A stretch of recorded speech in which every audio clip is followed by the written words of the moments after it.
नमस्कार, खबर 1 मिनट देख रहे हैं आप और मैं आपके साथ रंजना रावत। चलिए देखते हैं बिहार झारखंड की तमाम बड़ी खबरें। इन तस्वीरों में आप जिन 4 लोगों को गांव वालों से घिरे देख रहे होंगे, ये कोई मामूली आदमी नहीं है। ये वो हैं जिन्होंने मौत को मात दी है। 65 घंटे तक मौत से ये जंग लड़ते रहे और फिर मौत को हराकर जिंदगी की जंग जीत गए।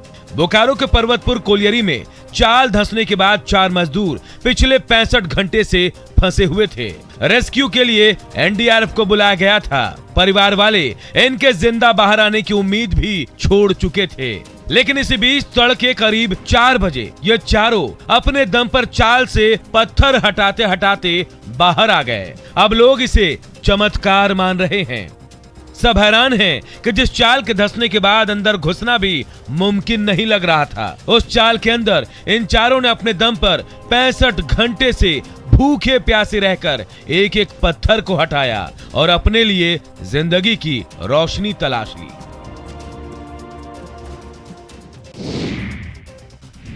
सीतामढ़ी में अपराधियों ने 10वीं क्लास के एक छात्र की चाकू गोदकर हत्या कर दी। राहुल कुमार मेहसौल ओपी क्षेत्र के लक्ष्मी नगर का रहने वाला था। राहुल को किसने मारा और क्यों उसकी हत्या की गई, इसका खुलासा नहीं हो पाया है। पुलिस शव को कब्जे में लेकर मामले की जांच कर रही है। लड़का 4 बजे के करीब में निकला और 6:30 बजे के करीब में फ़ोन आया कि ऐसे राहुल के साथ ऐसे घटना हो गया है। तो हम बोले कहाँ है, तो सदर अस्पताल में है। तो हम लोग जो है यहाँ दौड़ के आए, देखे कि यहाँ स्थिति देख करके हम लोग जो है एकदम हो गए बेचैन। तो यहाँ से कहा कि ऐसे जाइए वरुण कुमार के यहाँ ले जाइए। तो हम लोग लेकर गए वरुण कुमार के यहाँ। वरुण कुमार के यहाँ जाने के बाद जो है वहाँ जो है मृत घोषित कर दिया। परिजनों का कहना है कि उन्हें खबर मिली कि राहुल को किसी ने चाकुओं से गोद दिया है। सूचना मिलने के बाद वो राहुल को घायल अवस्था में लेकर अस्पताल पहुंचे, जहां डॉक्टरों ने उसे मृत घोषित कर दिया। गोपालगंज के थावे थाना क्षेत्र के मठ गौतम गांव में मातम पसरा हुआ है। पंचायत चुनाव में हार से बौखलाए सरपंच प्रत्याशी ने अपने पड़ोस की एक महिला की पीट कर हत्या कर दी। महिला की मौत के बाद आरोपी गांव छोड़कर फरार है। परिजनों का कहना है कि सरपंच प्रत्याशी मुखदेव राम अपने साथी पवन राम और सोनू राम के साथ अचानक घर पर धावा बोल दिया और इस दौरान बदामी देवी को लाठी और डंडे से जमकर पीटा। और वो हमारे बड़े पिताजी हैं जो सरपंच में खड़े हुए थे, पहले भी सरपंच थे, इस समय भी सरपंच थे, और वो हार गए हैं, जिसके चलते वो लोग और बौखलाए हुए हैं। उसी के चलते ये लोग और घात लगाकर बैठ के हम लोग के ऊपर हमला किया है। पिटाई में बुरी तरह से घायल बदामी देवी की मौत हो गई और इस मामले में 6 लोगों पर मामला दर्ज कर लिया गया है।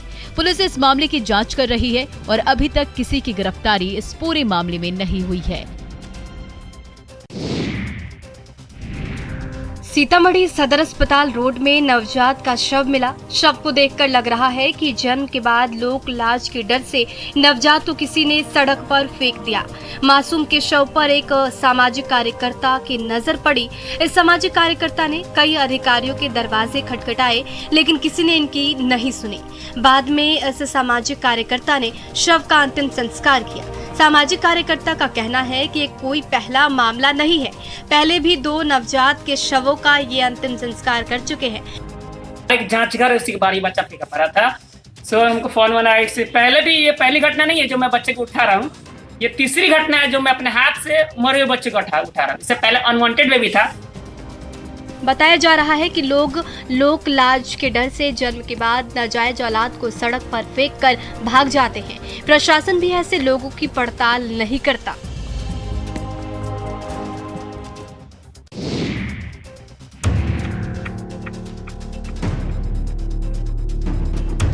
बिहार में भ्रष्टाचार के बल पर अकूत संपत्ति अर्जित करने वाले अफसरों पर कार्रवाई लगातार जारी है।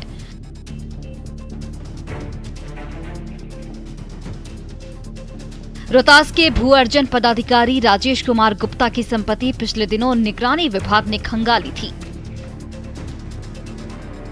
पटना, सासाराम और अररिया में हुई छापेमारी में भू अर्जन पदाधिकारी सह प्रभारी नगर आयुक्त की जो संपत्ति निकलकर सामने आई है, उससे निगरानी के अधिकारी भी हैरान हैं। संपत्ति कागजों पर ही भले ही कम दिख रही हो,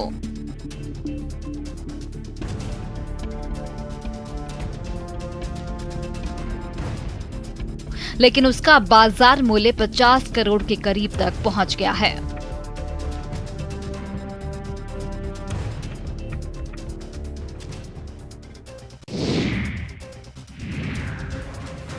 पटना में सब्जियों के दाम आसमान छू रहे हैं। हरी सब्जियों के बड़े दाम से हर कोई परेशान है। ऐसे में अगर आप मार्केट गए तो शायद काफी पैसे खर्च करने के बाद भी आपकी थैली नहीं भरेगी। सब्जी विक्रेता मंडी में दाम कम करने को तैयार नहीं है, तो दूसरी तरफ जो किसान सब्जी की खेती करते हैं उन्हें इन सब्जियों की उचित कीमत तक नहीं मिल रही है। खेतों में जो किसान हैं, उनकी माने तो भले ही मंडी में सब्जियों की कीमत ज्यादा है, लेकिन खेत में फसल उपजाने वाले किसानों को पैसे कम मिलते हैं। मंडी के जो लोग खेत से सब्जी लेने आते हैं वो उसे औने पौने दाम पर खरीदते हैं और उसी को वो मंडी में ज्यादा कीमत पर बेचते हैं। तो बिचौलिए हैं जो बीच में सब्जी के दाम को तय कर रहे हैं। यही वजह है कि खेत में मिलने वाला धनिया 12 से 13 रुपए में मिल जाता है, लेकिन यही धनिया बाजार में 20 से 30 रुपए किलो बिक रहा है।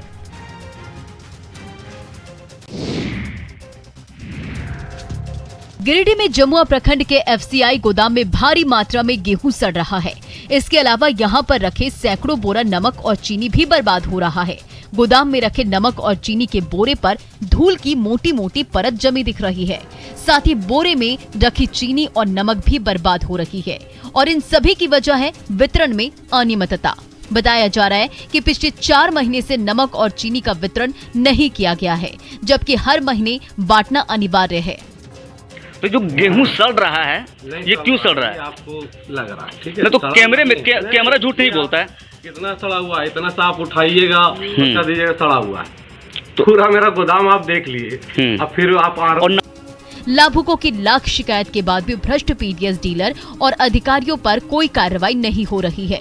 जब गोदाम में बर्बाद हो रहे अनाज पर अधिकारियों से सवाल जवाब किए गए तो उनका रवैया लापरवाही भरा रहा। ऐसे में साफ है कि इन अधिकारियों को कानून का भी भय नहीं है। बिहार में बदलते मौसम का अब लोगों को एहसास होने लगा है। आज सुबह पटना धुंध के चादर में लिपटी नजर आई। पटना में सुबह में कोहरा इतना घना कि सड़कों पर कुछ दिख नहीं रहा था। गाड़ियां लाइट जलाकर चल रही थी। पटना ही नहीं, मधेपुरा में भी मौसम का यही हाल है।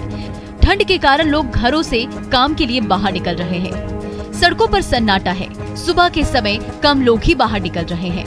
आने वाले दिनों में कोहरे के और घने होने का अनुमान है। राज्य में इन दिनों 2 तरफा हवा चलने से मौसम के मिजाज में अचानक से परिवर्तन आया है। दक्षिण बिहार की ओर उत्तरी पश्चिमी और उत्तर बिहार से दक्षिण पूर्वी हवा चल रही है, जिससे आने वाले दिनों में न्यूनतम तापमान में और भी गिरावट होने का अनुमान है। घने कोहरे के बीच जो है वो पूरा लगभग विजुअलिटी जो है वो 100 मीटर के करीब है। आप देख सकते हैं कितना घना कोहरा जो है वो छाया हुआ है और इस तरीके से जो सड़क पर जो है लगभग लोग जो हैं वो निकलने से बच रहे हैं। बिहार में इस बार के पंचायत चुनाव में अलग अलग तस्वीरें देखने को मिल रही हैं। कहीं महिलाओं में वोटिंग को लेकर उत्साह नजर आ रहा है, तो कहीं बुजुर्ग मतदाताओं का जोश देखते ही बन रहा है। पंचायत चुनाव के 9वें चरण में समस्तीपुर जिले के वारिसनगर और कल्याणपुर में मतदान की प्रक्रिया जारी है। गांव की सरकार चुनने के लिए मतदाताओं में काफी उत्साह देखने को मिल रहा है। इसी बीच वारिसनगर प्रखंड इलाके से एक खूबसूरत तस्वीर सामने आई है। मतदान के दौरान 105 साल की बुजुर्ग महिला कनीजा खातून अपनी पोती के साथ मतदान केंद्र पर मतदान करने पहुंची। वोट गिरा ले लिया बता दिल कर गिरा ली। अच्छा 105 साल की दादी है। कैसा लग रहा है दादी को वोट कराने लगा? अभी तो ठीक लग रहा है। अच्छा लग रहा है। बुजुर्ग महिला ने बूथ संख्या 191 पर अपने मताधिकार का प्रयोग किया। वाकई वारिसनगर प्रखंड के पंचायत चुनाव की ये तस्वीर उन मतदाताओं के लिए एक संदेश है।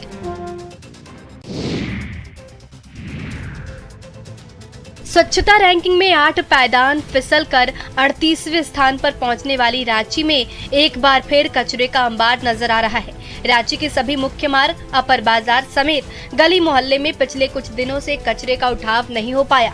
दरअसल राजधानी की साफ सफाई का जिम्मा जोटा और सीटीसी कंपनी को दिया गया है, लेकिन सीटीसी कर्मचारियों का वेतन भुगतान समय पर नहीं होने के साथ साथ EPF की सुविधा नहीं दिए जाने की वजह से उनके कर्मचारी अघोषित हड़ताल पर हैं, जिसकी वजह से निगम के सफाई कर्मी ही उन इलाकों में जाकर सफाई का काम करते नजर आ रहे हैं। राजधानी की साफ सफाई के लिए जोटा और CDC दोनों कंपनियों के कुल 2400 कर्मचारी और 200 वाहनों के हर दिन राजधानी की साफ सफाई में सड़क पर उतरने का दावा किया जाता है। उनके नाम पर राशि का भुगतान भी किया जाता है, लेकिन करोड़ों खर्च करने के बाद भी राजधानी की सफाई व्यवस्था लचर दिख रही है।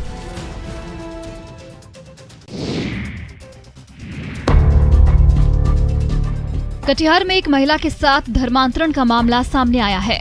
महिला को भ्रमजाल में फांसकर उसके साथ शारीरिक, मानसिक और आर्थिक शोषण करने के साथ साथ जबरन उसके धर्मांतरण करवाने की खबर है। पीड़िता पिछले कई दिनों से इंसाफ के लिए पुलिस से गुहार लगा रही है, लेकिन कोई ठोस पहल नहीं की गई। इस बीच पीड़ित महिला ने सांस्कृतिक संरक्षण परिषद के पास आवेदन देकर मदद की अपील की है। उधर डिप्टी सीएम तारकिशोर प्रसाद की गृह जिला के इस मुद्दे पर डिप्टी सीएम ने भी कड़ी प्रतिक्रिया देते हुए कहा है कि निश्चित तौर पर इस इलाके से जुड़कर धर्मांतरण करवाने की कई मामले अक्सर चर्चा का विषय रहे हैं। सरकार ऐसे मामलों को लेकर गंभीर है। जहां तक इस मामले का सवाल है कि इस पर निश्चित कार्रवाई किया जाएगा। इस मामले में आरोपी मोहम्मद शाह आलम को मदद करने वाला पीड़िता का जीजा है, जो महिला के विरोध करने पर उसे वहशी की तरह पीटता था।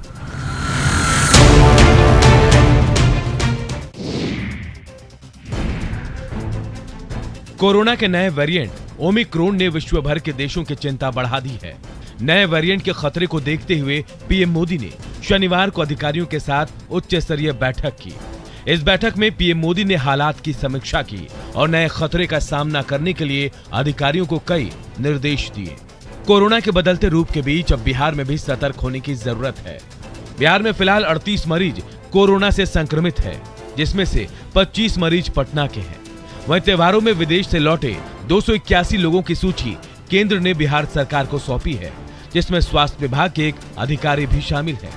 हालांकि अभी तक बिहार में कोई खतरा नहीं है, लेकिन अलर्ट रहने से बिहार एक बार फिर से कोरोना संकट से पार पा सकता है। बिहार के स्वास्थ्य मंत्री मंगल पांडे ने बताया कि कोरोना के नए वेरिएंट को लेकर सरकार पूरी तरह से अलर्ट है। साथ ही उन्होंने लोगों से सावधानी बरतने की अपील भी की।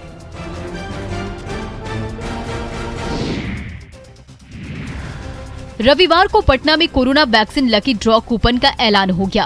राजीव नगर की काजल कुमारी प्रथम पुरस्कार के रूप में स्कूटी जीती हैं और जिनका टीकाकरण पाटलिपुत्र केंद्र पर हुआ था।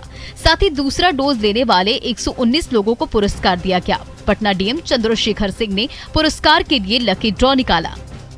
दरअसल प्रशासन ने कोविड टीकाकरण की दूसरी डोज के लिए लोगों को प्रोत्साहित करने के लिए ये तरीका अपनाया है। कोविड-19 वैक्सीनेशन की गति को तेज करने और 100% टीकाकरण लक्ष्य को हासिल करने के लिए लकी ड्रॉ आयोजित किया गया है। वैक्सीन की दोनों डोज लेने वालों को जिला प्रशासन की ओर से पुरस्कार देने की घोषणा की गई है। जिन प्रतिभागियों ने कोविड-19 की दूसरी डोज ली होगी, उनके नाम लकी ड्रॉ में शामिल हो सकते हैं। बिहार के सभी 534 प्रखंडों में ये इनाम दिया जाएगा। पटना के लोगों ने इस पहल को शानदार कहा। लोगों का कहना है कि टीका लेकर ही कोरोना से सुरक्षित रह सकते हैं।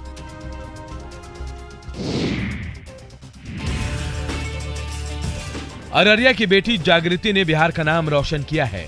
जागृति को नीति आयोग का निदेशक बनाया गया है। जागृति 2006 बैच की IRS अधिकारी हैं। जागृति ने अपनी प्राथमिक शिक्षा अपने पैतृक निवास कुरसा कांटा से पूरी की और उसके बाद राजस्थान और दिल्ली से पढ़ाई की। 2006 में उन्होंने UPSC में सफलता पाई। 2002 में जागृति के पैतृक निवास पर भीषण डकैती हुई थी, जिसके बाद उनके पिता के पास कुछ नहीं बचा था। उस वक्त कानूनी अड़चन और समस्याओं से जागृति के घर वाले परेशान भी हुए थे। इसी मुश्किल दौर में जागृति के पिता ने तय किया कि उनकी बेटी अब IAS की तैयारी करेगी। बड़े साधारण घर की रहने वाली जागृति अब नीति आयोग के निदेशक पद को संभालने वाली है। कार्मिक और प्रशिक्षण विभाग के 22 नवंबर के जारी एक आदेश के अनुसार जागृति को केंद्रीय कर्मचारी योजना के तहत नियुक्ति के लिए 5 साल की अवधि के लिए चुना गया है।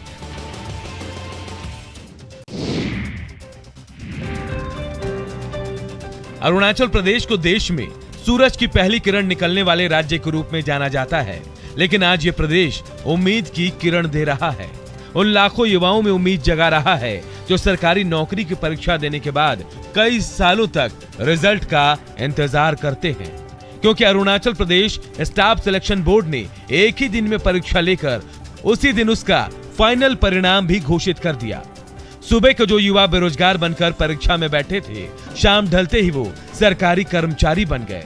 और ये सब संभव हो सका है बिहार के लाल, जो Arunachal Pradesh staff selection board के सचिव और परीक्षा नियंत्रक है। 2020 में जब से संतोष ने जिम्मेवारी संभाली, तब से हर एक परीक्षा में बगैर कोई विवाद के Arunachal Pradesh staff selection board कुछ न कुछ नया कीर्तिमान बना ही रहा है।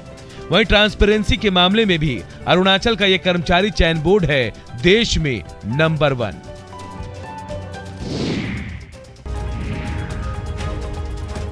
दीघा ब्रिज से पहलेजा के बीच रेलवे लाइन की डबलिंग का काम लगभग पूरा हो चुका है। दरअसल कोरोना काल में तमाम बाधाओं की वजह से इंडस्ट्रियल यूज के लिए ऑक्सीजन सप्लाई पर रोक लग गई थी, जिसके कारण डेडलाइन दिसंबर तक बढ़ा दी गई।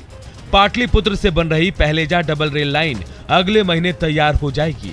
उत्तर बिहार को जोड़ने वाले दीघा रेल पुल दोहरीकरण का काम दिसंबर के शुरुआती दिनों में पूरा हो जाएगा। अब इस रूट पर सिंगल रेल लाइन होने की वजह से एक बार में एक ही ट्रेन अप और डाउन चलती है। कभी कभी पहलेजा या पाटलिपुत्र पर ट्रेनों को पास कराने के लिए कई ट्रेनों को रोकना भी पड़ता है, लेकिन दोहरीकरण होने के बाद ये मुसीबत खत्म हो जाएगी।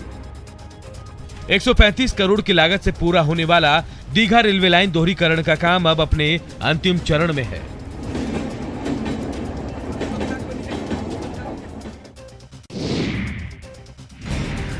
मध्य प्रदेश के डिंडौरी से चौंकाने वाली कुछ तस्वीरें सामने आई। वहां एक स्कूल में 11वीं कक्षा में पढ़ने वाले कुछ छात्रों के बीच क्लासरूम के अंदर जमकर मारपीट हुई। बताया गया कि मामूली बात पर छात्र एक दूसरे से उलझ गए और देखते ही देखते उनके बीच विवाद इतना बढ़ गया कि वे मारपीट पर उतारू हो गए। जो तस्वीरें सामने आई उनमें साफ दिखा कि जैसे ही एक छात्र ने दूसरे को धक्का मारा, पीछे से एक दूसरे छात्र ने उसके गले को पकड़कर उस छात्र को नीचे गिरा दिया। इतना हुआ ही था कि उस छात्र के कुछ दोस्तों ने उनके दोस्त के साथ मारपीट करने वाले लड़के को पीछे की तरफ धकेलकर उसे खूब मारा। हद तो तब पार हो गई जब छात्रों ने एक दूसरे पर कुर्सी, मेज उठाकर फेंकनी शुरू कर दी। बताया गया कि क्लासरूम के अंदर छात्रों की मारपीट करीब आधे घंटे तक यूं ही चलती रही। दरअसल डेस्क पर बैठने को लेकर छात्रों में इस कदर गुस्सा भर गया कि वो एक दूसरे की जान लेने पर उतारू हो गए।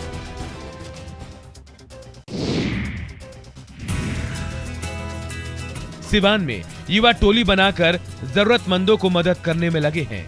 युवाओं की ये टोली शादी विवाह के दौरान जिसके घर में खाना बच जाता है, वहां से खाना को इकट्ठा करते हैं और गरीबों के बीच बांटते हैं। ये टीम जमा किए गए खाने को अच्छे से पैकिंग कर ठेले में रखकर सड़क किनारे, रैन बसेरे, बस अड्डा और स्टेशन पर रहने वाले गरीबों के बीच बांटते हैं। एक तरफ जहां इससे खाने की बर्बादी बच रही है, तो वहीं जरूरतमंदों तक भोजन भी पहुंच रहा है। सोसाइटी हेल्पर ग्रुप बनाकर टीम अनमोल ये काम कर रही है। इन युवाओं ने अपना मोबाइल नंबर शादी पैलेस शहर के प्रमुख होटलों में दे रखा है, तो वहीं शहर में हो रहे शादी वाले घर से भी ये जानकारी लेते हैं। बाकायदा इन्हें सूचना दी जाती है कि अगर शाम में खाना बच जाए तो आप लोगों में से कोई भी हमें फोन कर दे। इसके बाद खाना पैक कर ये गरीबों के बीच बांट देते हैं।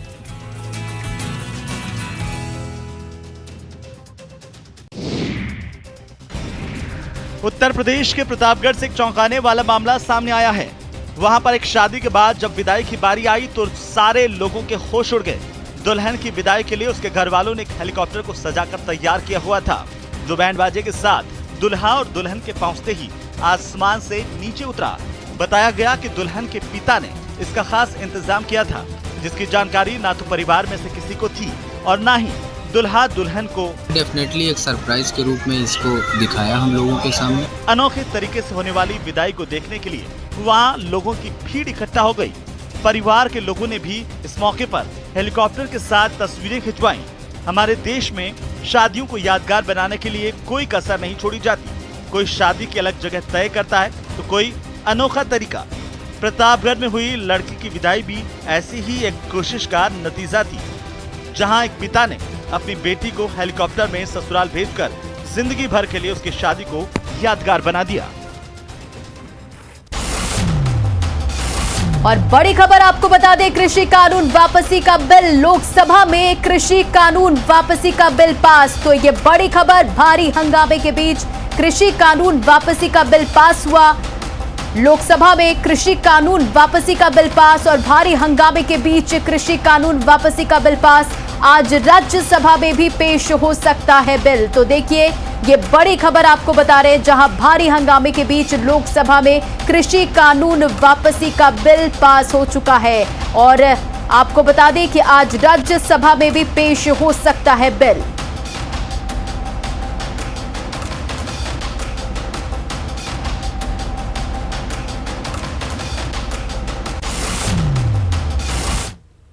और देखिए, कोरोना महामारी के खिलाफ भारत की लड़ाई जारी है और अब 100% कोरोना टीकाकरण के लिए कई तरह के अभियान चलाए जा रहे हैं। बिहार के शेखपुरा में भी 18 साल से ऊपर सबको टीका का पहला डोज लगाने के लिए मुहिम शुरू की गई है।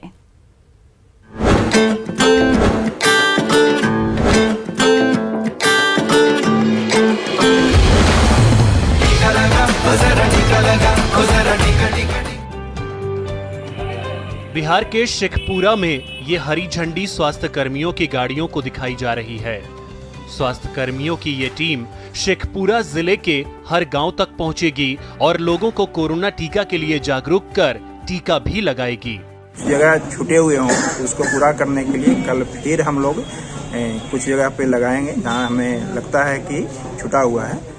जिला स्वास्थ्य समिति ने शेखपुरा में सभी लोगों को टीका सुनिश्चित करने के लिए घर घर दस्तक अभियान शुरू किया है, जिसमें जीएनएम कॉलेज की छात्राओं को टीका लगाने के लिए गांवों में भेजा गया। यहां प्रशासन ने 18 साल से ऊपर के सभी लोगों को टीके का पहला डोज लगाने का लक्ष्य रखा है। दरअसल शेखपुरा जिले में सभी योग्य लोगों को फर्स्ट डोज लगाने का काम अगस्त में ही पूरा हो गया था, लेकिन अगस्त के बाद जो लोग 18 साल के हो गए उनके लिए ये मुहिम चलाई गई है। कोरोना वायरस के नए वेरिएंट ओमिक्रॉन का पता चलने के बाद जिला प्रशासन की ये मुहिम काफी अहमियत रखती है, क्योंकि टीका ही उपाय है जिससे कोरोना से जीवन बचाया जा सकता है। Bureau report, news 18 network.